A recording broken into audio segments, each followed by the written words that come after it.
আষাঢ় শ্রাবণ মানে না তো মন, ঝড়ো ঝড়ো ঝড়ো ঝড়ো ঝরিছে,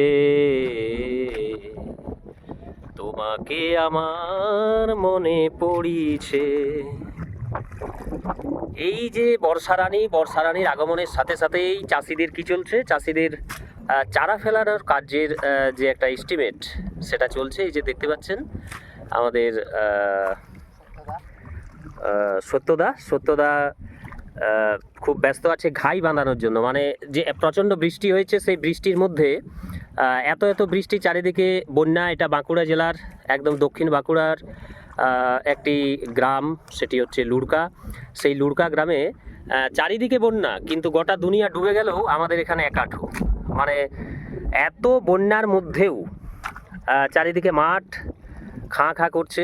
যারা জল টল বেঁধে রেখেছে চারা ফেলানোর জন্য, এটাকে আমাদের গ্রামীণ ভাষায় বলা হয় আছড়ানো তোলা, যেটা মানে জলে কাদায় ফেলা হয়। চারা সাধারণত দু রকমের ফেলানো হয়, একটা হচ্ছে ধুলোতে, আরেকটা ফেলানো হয় এই জলে কাদায় যেটা ফেলানো হয় সেটা আমাদের গ্রামীণ ভাষায় আছড়ানো বলা হয়।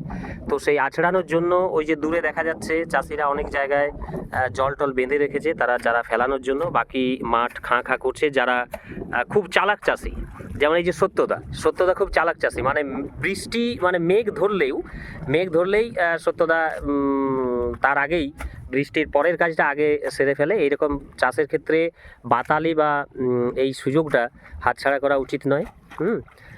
সেই রকমই প্রচেষ্টা চলছে। তো মাঝে মধ্যে চাষের ভিডিও নিয়ে আসবো। সত্যদা, তুমি কি একটু বলতে পারবে কিছু, যে এটা কি করা হবে? দাঁড়ান, আমি এই চাষির কাছ থেকে একটু জেনে নিচ্ছি।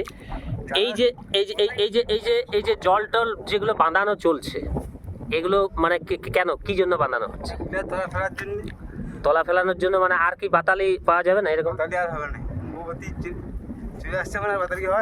অম্বুবাচীর পরে আর সাধারণত বাতালি পাওয়া যায় না। বৃষ্টির আমাদের যেমন বসুমাতা রজস্বলা হয়, অর্থাৎ ধরণী সব বর্ষা রানীর জলে বা ধরণী চারিদিকে ভিজে স্যাঁতস্যাঁতা হয়ে থাকে।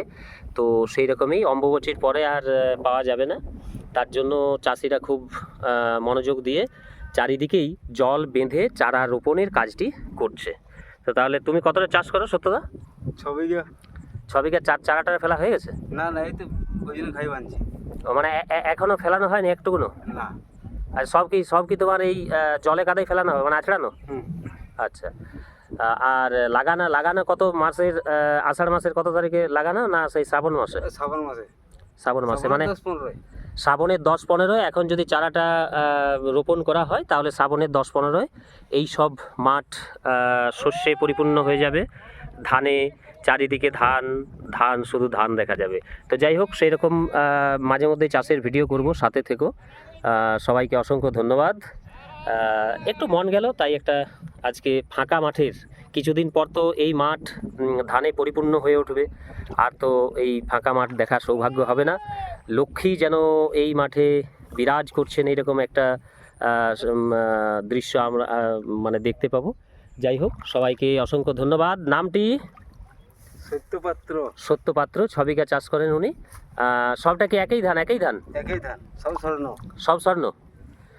মোটামুটি বিঘাতে কতটা ফলন হয়, ক কুইন্টাল? 10-12 হয় আর কি। এখানে জমির মাপ হচ্ছে 42 ডিসমিলে 1 বিঘা, 12 কুইন্টাল, প্রায় বিঘাতে 12 কুইন্টাল, মানে 6-12 কুইন্টাল ধান পাবে। তার জন্য এখন থেকেই নেমে পড়েছে।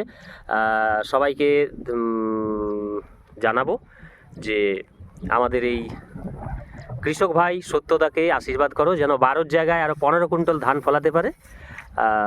আজকে এখানেই ভিডিও শেষ করছি। আগামী দিনে চাষের ভিডিও নিয়ে আবার আসবো, সাথে থাকো। নমস্কার, ধন্যবাদ।